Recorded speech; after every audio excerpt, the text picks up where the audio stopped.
One, two, 1, 2, 3, 4.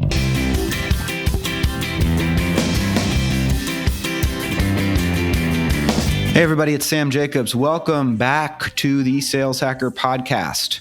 Today we've got a great show. I say this a lot, but am I ever going to tell you that we have a shitty show? Probably not. The odds are low. It's unlikely.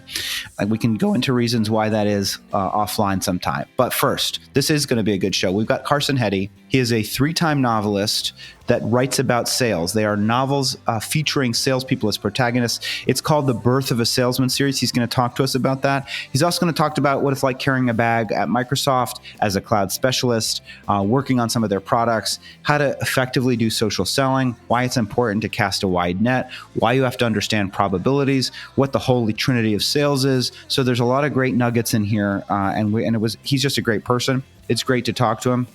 Now, before we get into that, we want to talk about sponsored messages from our advertisers and from the people that pay the bills. The first is Chorus.ai, the leading conversation intelligence platform for high-growth sales teams. It records, I would say, the software records, transcribes, and analyzes business conversations in real time to coach reps on how to become top performers. With Chorus.ai, more reps meet quota, new hires ramp faster, leaders become better coaches, everyone in the organization collaborates over the actual voice of the customer. Everything goes much, much better when you use Chorus. So check out chorus.ai/sales hacker to see what they're up to. Our second sponsor is Outreach, the leading sales engagement platform. Outreach supports sales reps, as you know, by enabling them to humanize their communications at scale, from automating the soul-sucking manual work that eats up selling time to providing action-oriented tips on what communications are working best.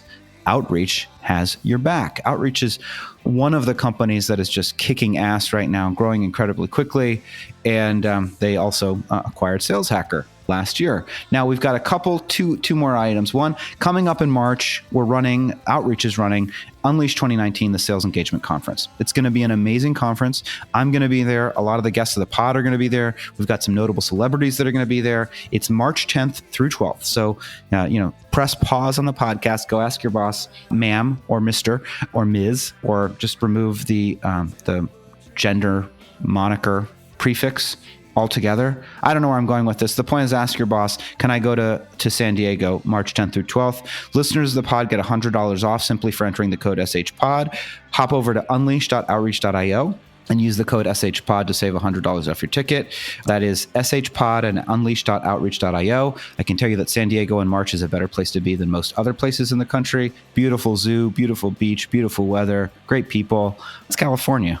What's not to like.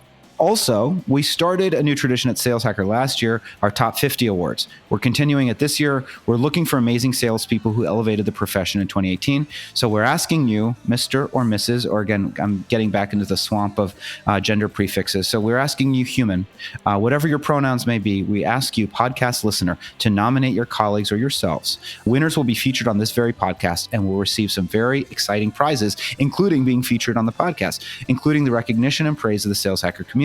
Get nominating. You can nominate at saleshacker.com/nominate, saleshacker.com/nominate.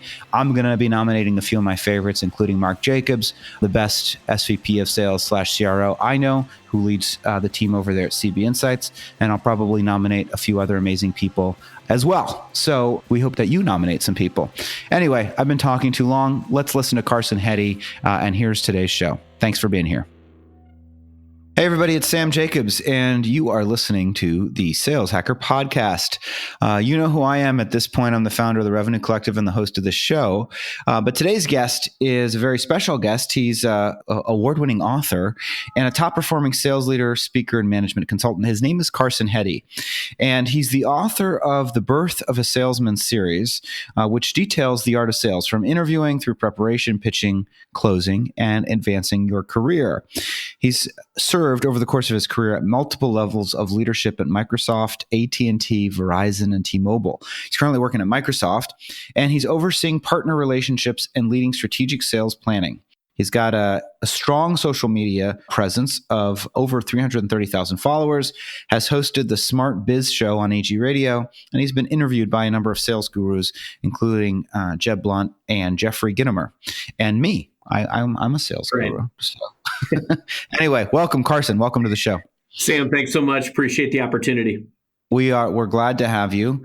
You're coming at a great time. We seem to be growing every week. We're now past 5,000 downloads per week, which I think is a pretty good milestone. So welcome. So, we want to know who you are, first and foremost. So, I just read through your bio, but tell us a little bit about your background. Tell us what you're doing currently and give us sort of like some high level overview of both your role at Microsoft. And then we can dive into your upbringing, but also the books that you wrote, the Birth of a Salesman series, because I think that's obviously going to be the highlight of the show. So I'll hand the mic over to you and give us a little bit of background. Yeah, no, I definitely appreciate it, Sam, and excited to be a part of your show today. A little bit about me. I'm just a guy who really is passionate about selling and kind of came across it by happenstance. I thought I was getting myself into a customer service type role after college, and turned out it was pretty intense selling. And I was one of only two people out of a dozen folks in my training class that graduated. And within a month, I was tops in the office, and very quickly rose through the ranks, and it had just had a lot of fun in sales. And I've worked in telecom and advertising and now in technology, and it's been incredible. And it's funny, we talk about the books, and I had the audacity to write a sales book when I was in my late 20s, and Wow.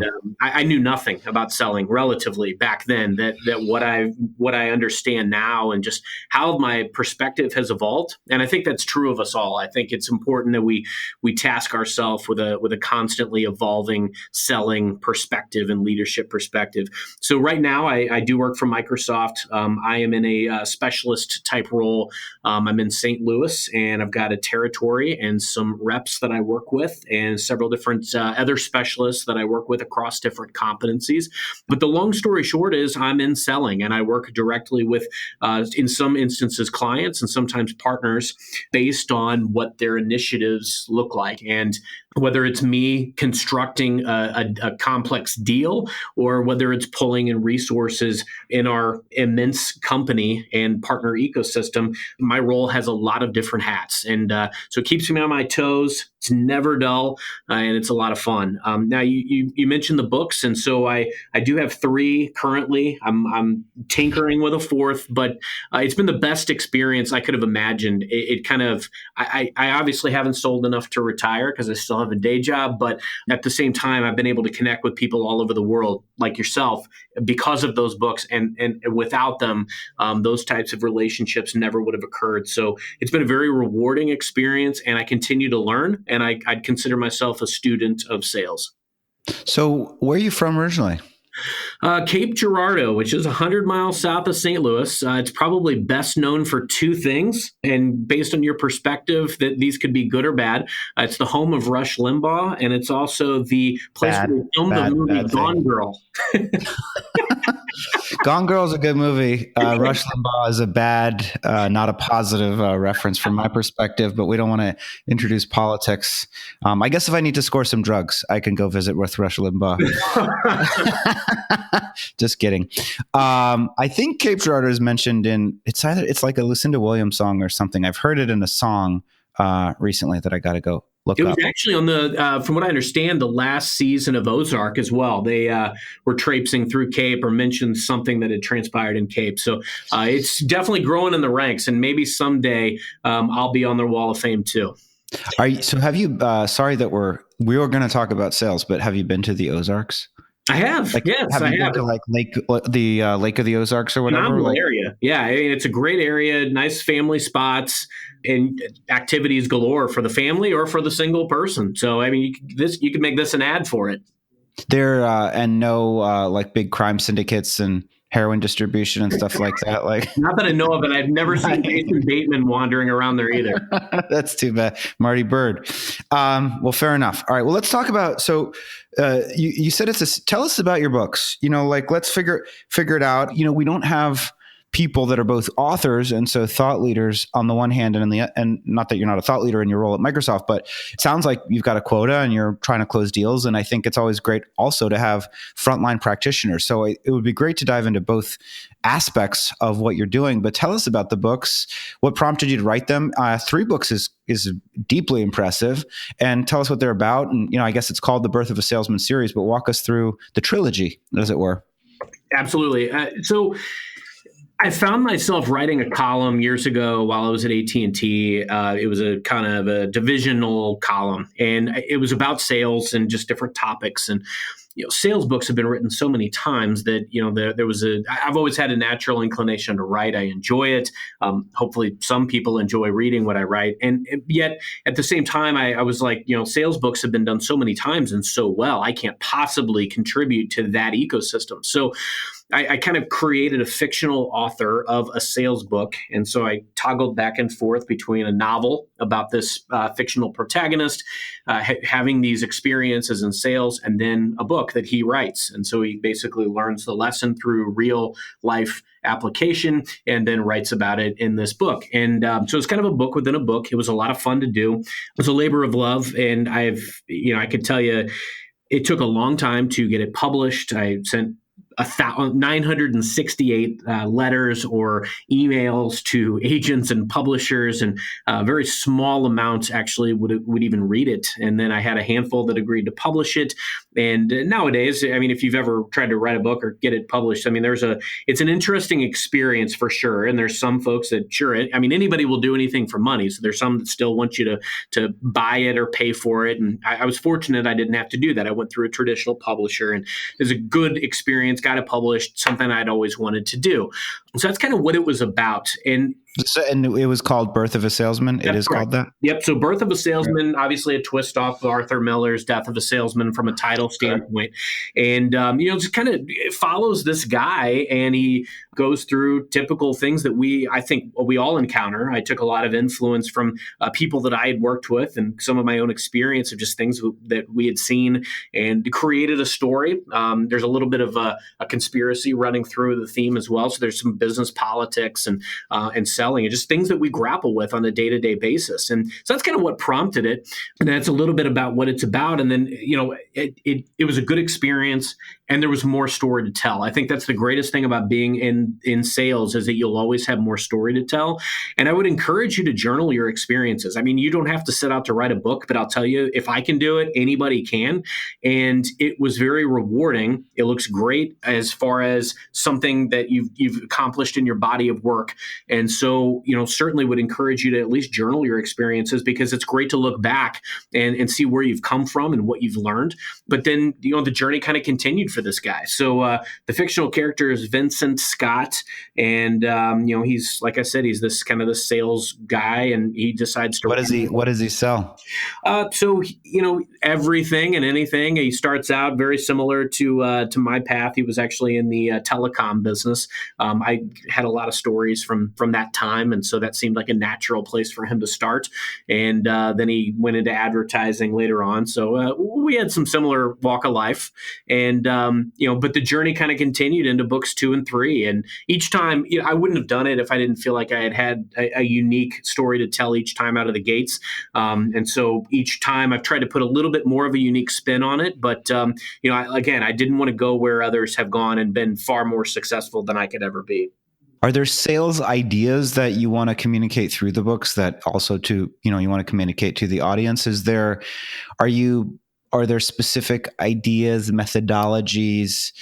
What if we wanted to grab the cliff notes of like the 3 books and not focus on the plot or the narrative, but focus on the key concepts that you're trying to convey? What are those key concepts in your opinion? Yeah, it's a great question. It has definitely changed, and I would say, as when it started out, a lot of it was around what I felt was kind of your the attention to the sales food chain. So, how important it is to be linked and to have a positive interaction and relationship with everybody that you're touching in the sales food chain. So if I'm a rep, my relationship with my customer and my manager is very impacted. If I'm a manager, my relationship with upper management and with my sales rep is very affected. If I'm leading managers, so you can see where that's kind of going and just how symbiotic those relationships could and should be, how focused on others' priorities you need to be successful in those relationships.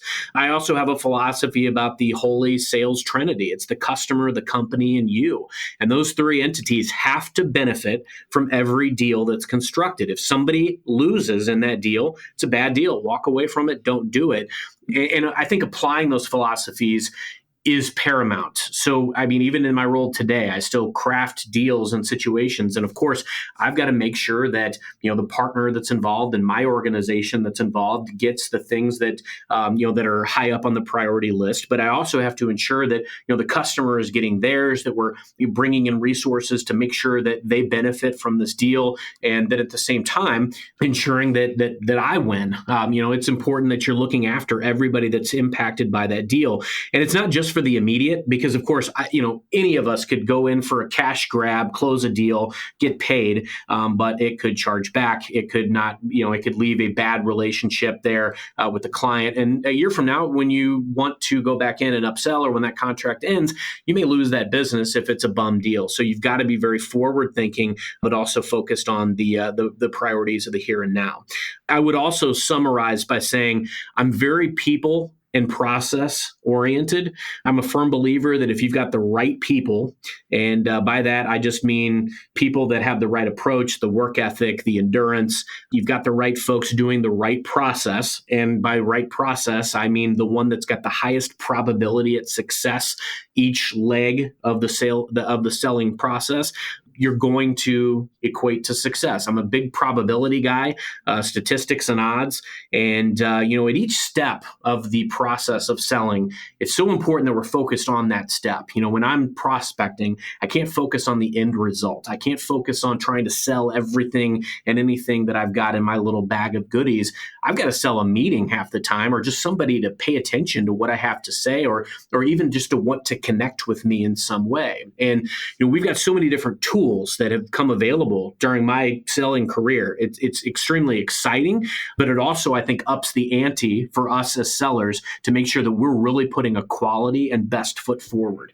The last thing I'll say on that topic would be, if you'd asked me 10 years ago, what I thought was the most important thing in sales, I would have probably said work ethic or tenacity, or just some of that will to win, or personality. But frankly, at this stage in my career, I would say it's endurance, because there's so many times that we are going to go into selling situations where we're going to be told no, where deals don't go our way, even at the last minute, where internal politics, bureaucracy, process impedes us. And the way that we react and respond to that is going to determine our destiny. We can either pivot on it and tackle that scenario very quickly and address it and be effective and be responsive to our clients, or we can fold like a tent. And if we react poorly, if we get frustrated and complain, that's not only going to create a negative brand for yourself, but it's also going to ensure that you're not successful in that role. And that's where you're going to be upset. You're going to be looking at other roles. You may become a job hopper because of it. You're going to have issues no matter where you are. There's always going to be similar types of issues at every organization. So it's important, I think, to really embrace the fact that, you signed on to this, that's kind of a two-way street. Company owes you training and resources and support, and you owe them being the person you were on interview day. And so I think it's very important to remind yourself of that daily. And I take that with me every single day. I remind myself of that every single day. Am I the guy that I promised to be on interview day? And that helps me start off and keep my head straight every day, no matter what happens. So when you're, it's a great lesson in theory, right? Talking about endurance and kind of perseverance and just maintaining a positive attitude. You've been doing this a while. How do you do that? Are there books that you've read? Do you meditate? Do you exercise? Do you have a morning routine? Like, walk us through, if we can give some tips out there to the folks, because, losing deals sucks. We all hear no more than we hear yes. And I think probably if you're young in your career, you may not have the strategies, you may not have the toolbox fully developed so that you know what to do when you lose a deal at the finish line for some reason that's outside of your control. So what do you recommend?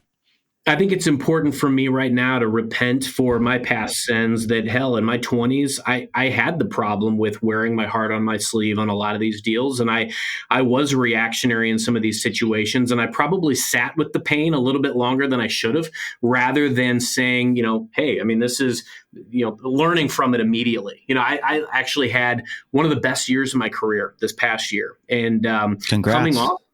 Thank you. And it was coming off a tough year, actually, Sam. And I learned a ton from the tough year, but I lost a lot of deals last year. And because of that, I took so much learning into other deals that I had that I won very substantially, and that was all that really mattered in the box score. And so you're talking about routines, and I think that's very personal for everyone to find kind of what their routine looks like. But I would say that it's all about, for me, prioritization of my schedule and making sure that I'm carving out time to do the things that have to be done, that are necessary. Being strict to follow process. And so for me, that looks like, hey, I'm up early. I'm usually up by 4:30. What? I'm to the gym.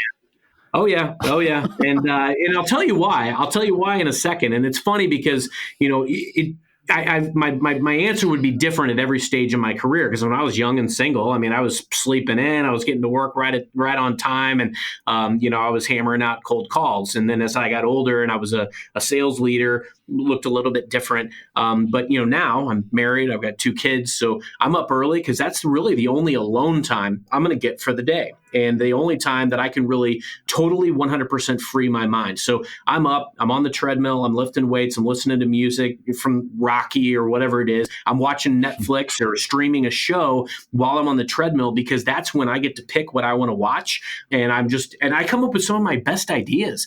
I can look at my work email, but I'm not beholden to anything because nobody's calling me, and I'm completely, left alone, so I can plan my day. And I had a manager tell me a few years back, go through your schedule, and even if it disappoints the other person, if there is something that's scheduled for that day that isn't paramount to your process, and you've got other things that take priority, offer to move that meeting and push it out to a time where it's more conducive, and really prioritize what you've got to get done that day.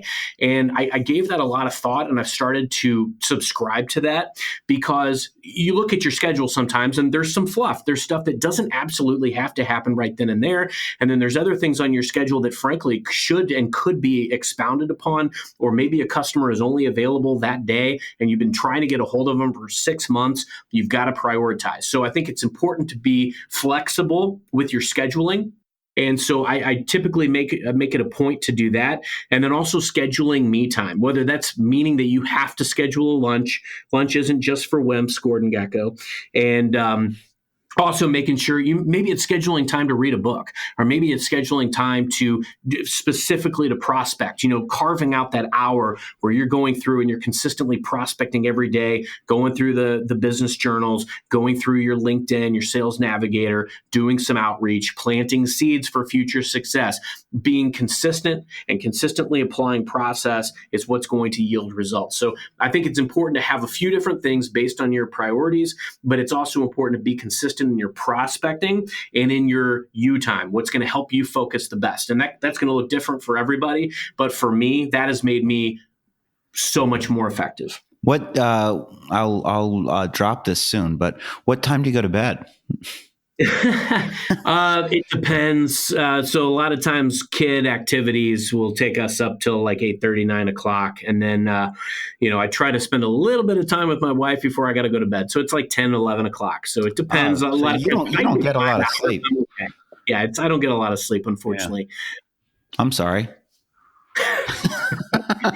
Okay. Someday it's going to catch up to me, but not today. Well, let's talk about, you got so much sales experience, and you just had your best year. So you're at Microsoft, you're a cloud specialist. First of all, tell us, what does that mean? Yeah, good question. I mean, we've evolved substantially as a company over the last few years, and obviously a lot of our initiatives are very much play in the cloud space, but also on open source and how we can expand partnerships. And so we've taken a much more partnership approach, not only with clients, but also our traditional partner ecosystem.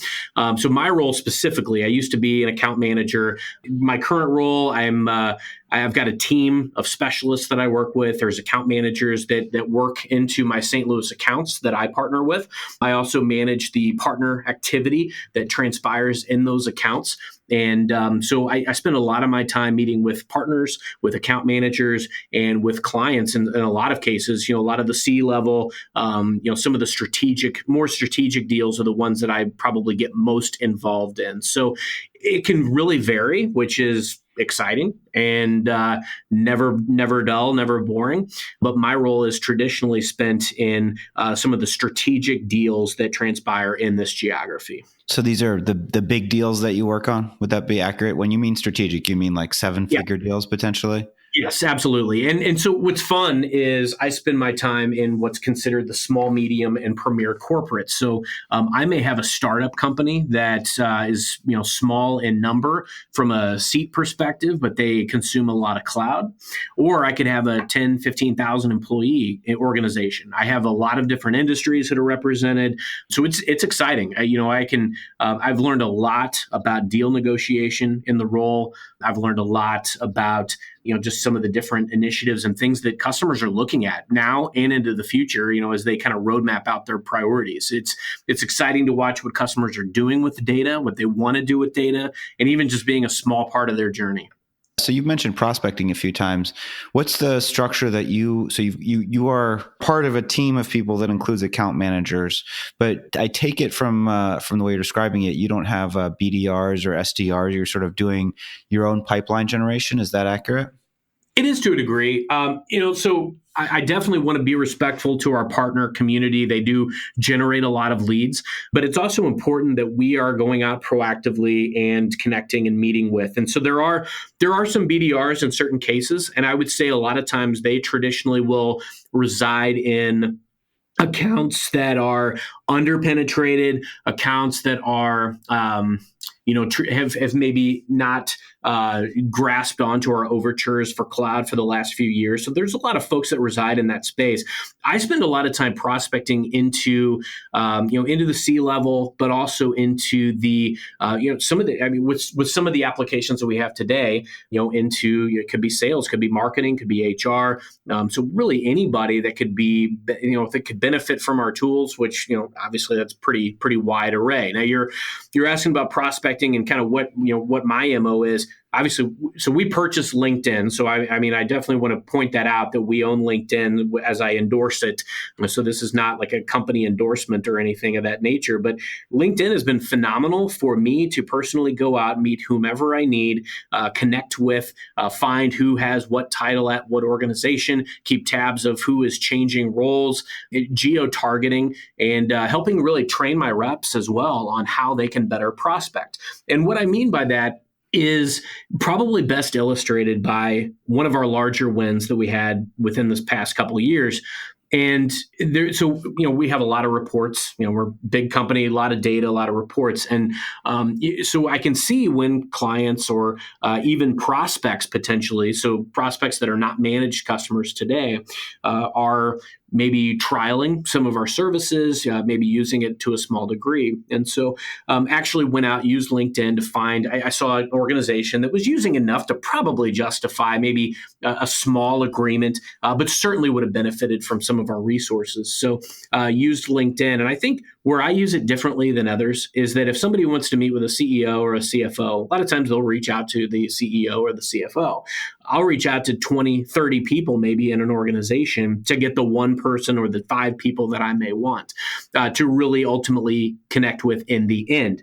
I think all the relationships have a lot of value, but I also cast a wide net because it comes down to probability. And I think the main thing is that if you don't do it that way, and if you're not casting a wide net, you're not going to be able to have the maximum probability of getting the person to connect with that you want. So I had a deal a couple of years back where I managed to connect with 11 people at an organization, and one of them actually replied to my follow-up and said, "You need to talk to this guy."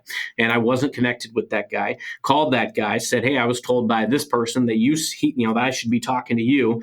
Long story short, went out there. They were actually testing our services versus a couple of competitors. I brought in a bunch of resources, and we were able to sign a 7-figure deal. And it was one of the larger deals in my channel for that time period. But that was a huge win, and it wouldn't have existed without social selling and prospecting, but also casting a very wide net to ensure the best chance of success. So a couple questions. One, when you're casting the wide net, are you first, just very tactically, our audience loves tactics. Are you using InMail? Are you using a connection request? Or are you using LinkedIn Sales Navigator or something like it to find their email address and sending them an email? First question is, what's your first point of outreach? Yeah, I would say yes and yes and yes. I think it really depends, and there's no right or wrong answer. I think you're looking for the highest probability of success. Me personally, I find that if I send LinkedIn request invitations to connect to these folks, and I use what I've kind of evolved as wording over the last several years, that I give myself a higher probability of them accepting. So a lot of times it will be something similar to Mr. Mrs. Customer, good morning, good afternoon. Hope this note finds you well. Based on your experience and our mutual energy or our mutual synergies or our mutual experiences or our mutual interests, I felt you'd be a great person to connect with and to share ideas with or to learn from. Would be honored to connect, and just send it from that vantage point. Now, from a career standpoint, it could be also very personalized. So for these guys, it was a little different because I work for Microsoft.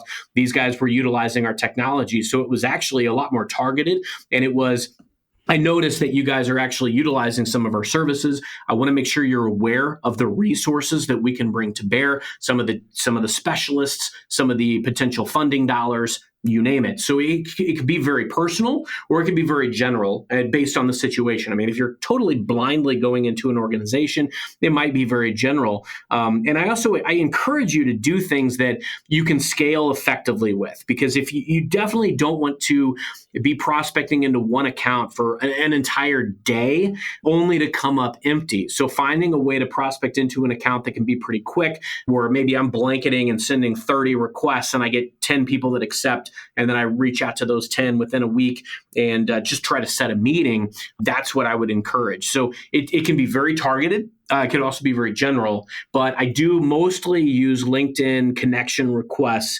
But I love Sales Navigator because you can save everybody as leads. I like to save not only my target customers as leads, target organizations as leads, but also even people internally that are sharing things that I think would be pertinent that might look good on my LinkedIn feed. So there's a lot of strategies that I think I take that everybody does, and I may add one additional layer. And that's one thing that I would say, we were talking about philosophies earlier. I've got a really big philosophy around to change your sales results dramatically. You don't have to make dramatic change. Often it's a small tweak that can make a very, very large impact to your selling. And frankly, a lot of times too, if you feel that a change is warranted, don't just go out there and try it a couple times and it fails and you jettison that change. If you really thought it was worthwhile, keep doing it. Apply it consistently over the longer haul, see what transpires. Maybe you tweak it a little bit here and there going forward, but your sales process is never totally baked. It's always going to evolve based on the tools, the parameters, what's happening in the industries, et cetera. So, I think it's important to take those types of approaches. There's no right or wrong answer. And I do not profess to be a LinkedIn or a Sales Navigator expert, but I will tell you I've used it a lot and it's helped me be quite successful. I have a couple follow-up questions. One is, lots of people on LinkedIn are out there saying, to all the people that send me a connection request and then immediately try to sell me something as soon as I accept, please stop doing that. Yep. Are you one of those people, or do you have like a different approach to it? No, not at all. I'm not even remotely one of those people, and I completely agree. And I see those posts all the time. I think it's all about adding value. Number one is it's all about value. And frankly, even if you're selling something, I can see your profile, you send me a request, and I can almost read, I can almost guess when I get a request what's the motivating factor behind it in some cases, right? And I'm sure that a lot of our business decision makers are probably in the same boat. If they accept your request and then they see you're a seller, they probably know that something's coming. And frankly, the old adage that I used to tell all of my folks that were in inside sales, if you act like a telemarketer, it's very likely you're going to be treated like you think telemarketers get treated. Throw them for a loop. They've got a process for dealing with what you're doing, just like you've got a process, I hope, for how you're going to address their, the call, the needs, the concerns. So differentiate yourself, because that's the only way you're going to get a different result. Don't send them a litany of things that your company does. They don't care. They probably already have something that does something similar, and they probably also have something that or maybe they just don't want to hear from a salesperson or whatever it is. I mean, there's a variety of reasons why they will or will not accept or will not respond. And I think we've got to be cognizant of that going in. Frankly, being in my position as a seller over the years, a lot of the people that I'm talking to may be in sales, which is great, especially when I was selling advertising, or they may be a C-level or whatever it is. And I've tried to find kind of the common ground type of thing. Maybe you look for something that's personal on their LinkedIn, some commonality. Did you go to the same school?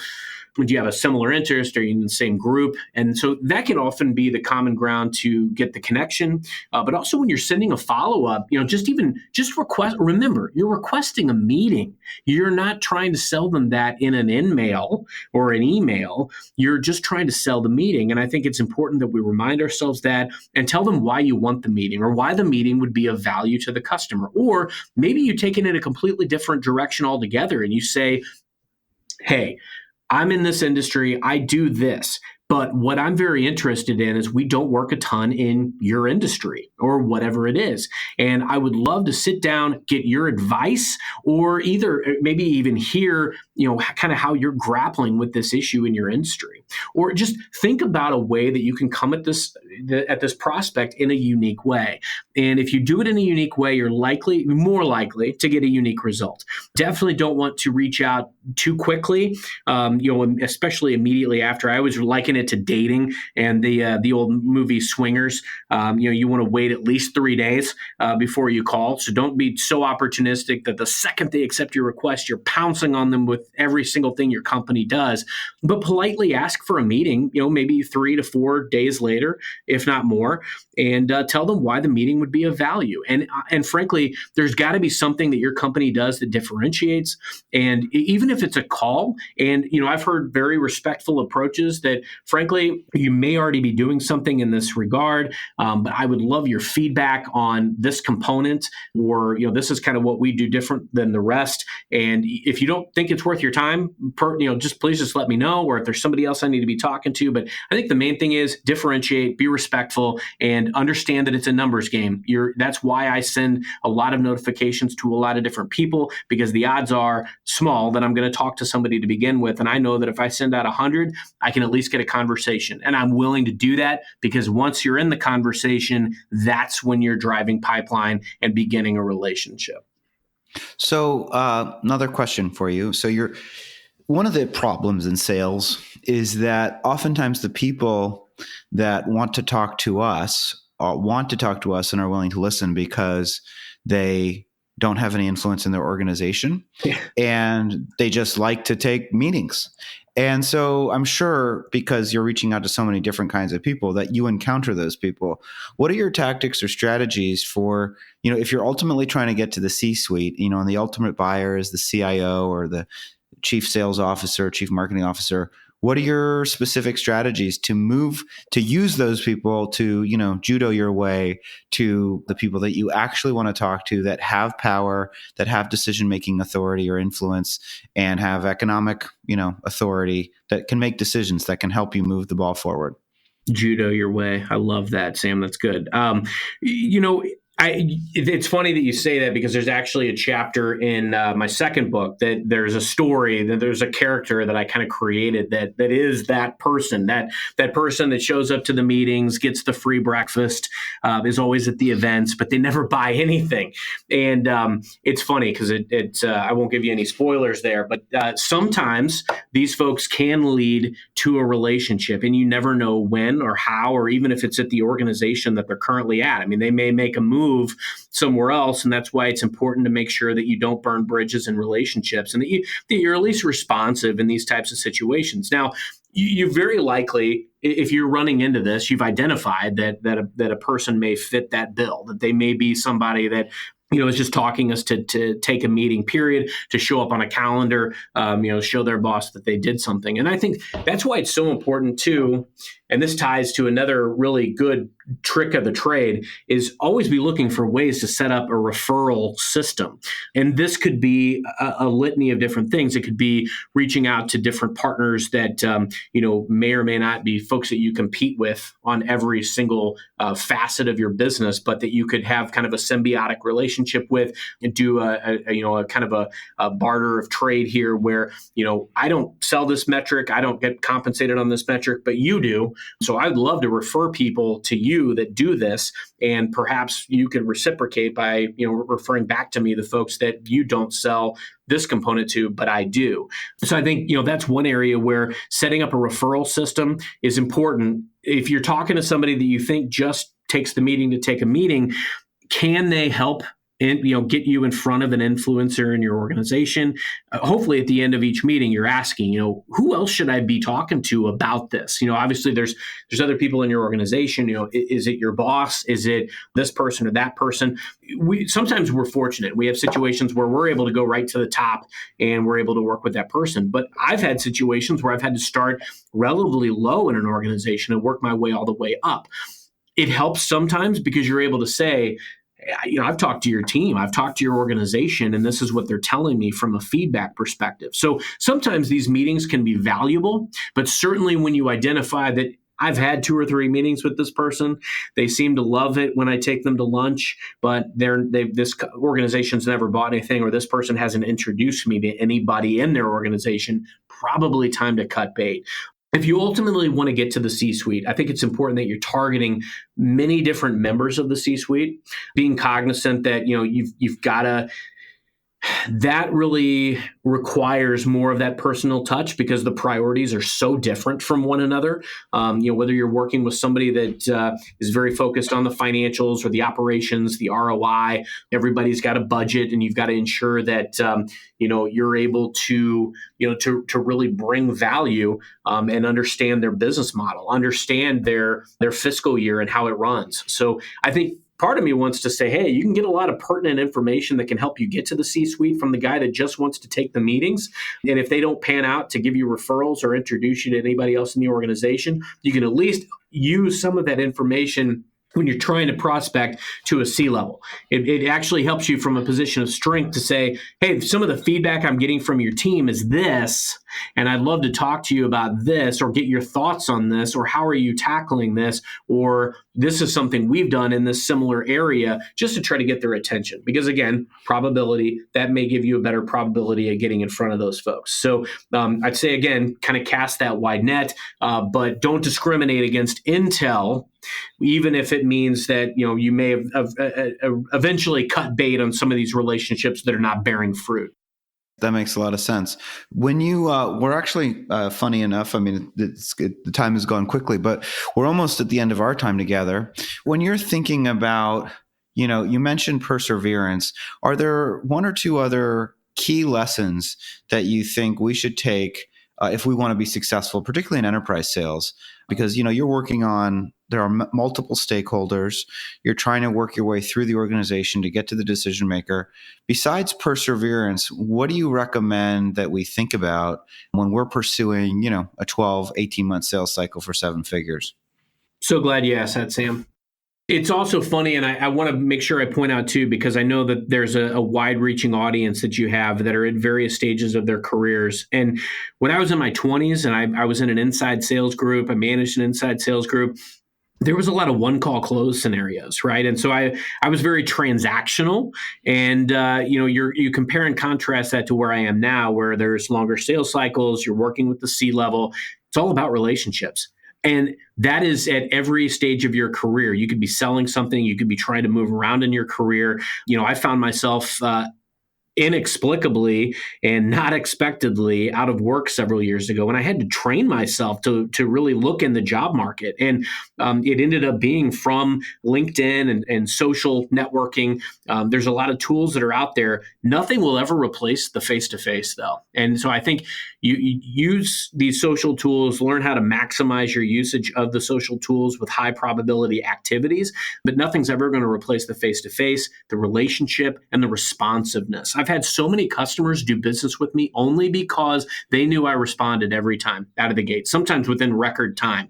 And they'd pay more to go through me because I was responsive and they knew that I would take care of them. If there was an issue, I was responsive then too. I didn't go into hiding. I was on it immediately, pulling in the right people. And I was always responsive. Even when it wasn't in my purview or my swim lane, I was still trying to help, get involved, and bring folks in. And you never know when that's going to come back around. It's going to benefit you. Some of these folks will move to different roles or to roles at different companies, and then that's another potential prospect for you. So be very mindful of the relationship and do everything you can to devote yourself to that. The last thing I would highlight, we were talking about the endurance, perseverance piece, the relationships piece, is probability. And, I don't know how many folks out there are big game players, card players. It all comes down to probability of success. I mean, we're in a game that can be broken down into a science and mathematics. And sure, there's a lot of psychology to it. But at the same time, every action that you take is very designed to graduate to the next stage of the selling cycle. So if I'm prospecting, if I'm doing 5 different activities to prospect instead of 1, you better believe I've got a better chance of getting a hold of the person that I want. Or, if I'm watching the Business Journal trades and I see that XYZ company named a new CEO, you better believe I'm reaching out to that person immediately. And I've had many situations where I've done that, got them on LinkedIn that day, and I was in their office the next week. And so be as opportunistic as you can, but use as many mechanisms as you can to get in front of these people. But remember, up front, you're selling a meeting. You're not selling your product or service. You're just selling a meeting. So figure out what you need to say to get that meeting and realize that it is a numbers game. You're going to need to try to sell 100 meetings maybe to get one sometimes. And change your messaging, evolve, pivot, be adaptable, be coachable. But those are the types of things that are really going to change or drive change. And then application of your best possible strategic approach at each leg is going to maximize the probability of success. So, it's asking the right questions. It's doing that needs analysis. It's what you do with it. It's your pitch. How you're overcoming your objections. You're going to change your selling process over and over and over through the years. Don't make drastic changes per se, but if you see a quality change that you can make, maybe better questions that you ask, or you pick up words or best practices from somebody else that you managed to sell with, or whatever it is, sell for. Those are the types of things that are going to help your sales process get better. That makes a lot of sense. Carson, before we go, any particular sales leaders, mentors, or books or podcasts, of course, besides this podcast, that you want us to know about? Maybe it's been a mentor that's been super influential, just people that, if we're out there trying to follow the breadcrumb trail, as I often say, we want to encounter those people. Any places to lead us in terms of influential content or people? Yeah, I would start with some of the fundamentals like Think and Grow Rich and Dale Carnegie, Winning Friends and Influencing People. Some of the just some of the basics in that regard. I love Jeb Blunt, just great guy, phenomenal conversations. I love his philosophies.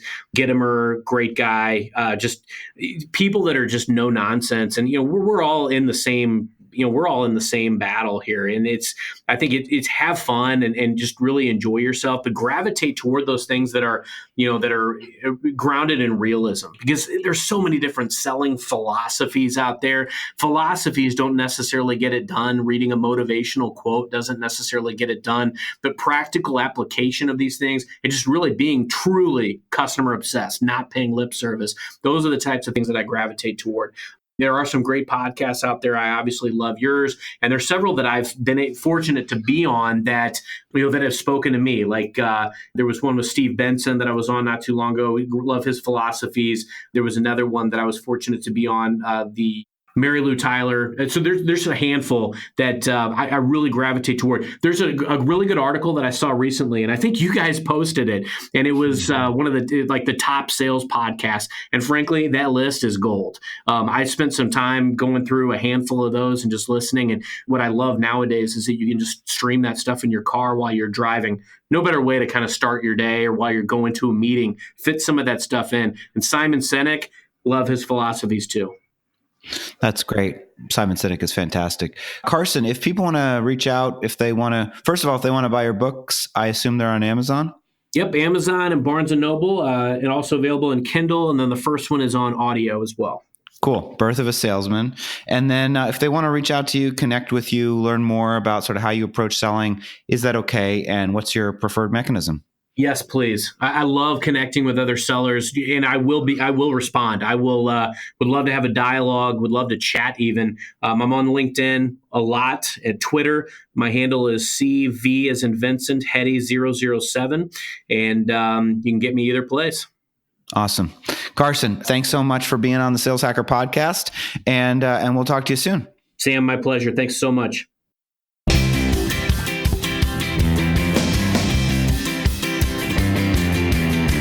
Hey, everybody. It's Sam's Corner, Sam Jacobs.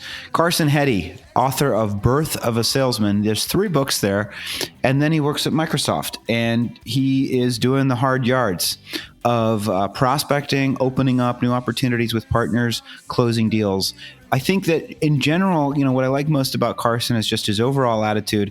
He mentioned endurance. He mentioned just the ability to take a loss and keep moving. Obviously, sales, we do difficult work, my friends, and I am here sympathizing and empathizing, but also sympathizing with all of us and with you, because, I often say, if you hear no 9 times out of 10, you're fired, and 7 times out of 10, and you're, a top salesperson. In that way, it's not dissimilar from baseball.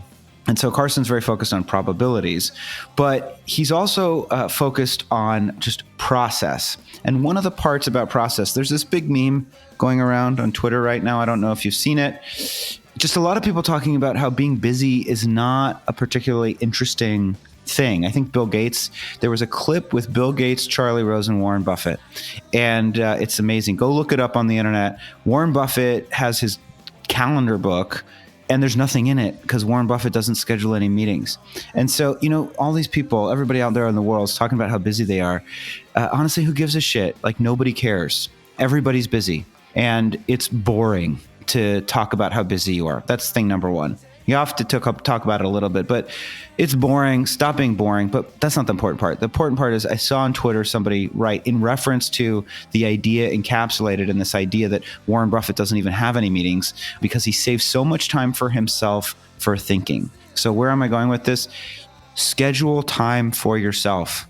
Working, like I can tell you, I run my own business. I've worked in a lot of companies. Just grinding from the minute you wake up to the minute you go to sleep. You may think you can do that for a career. You cannot do that for a career. You will burn out.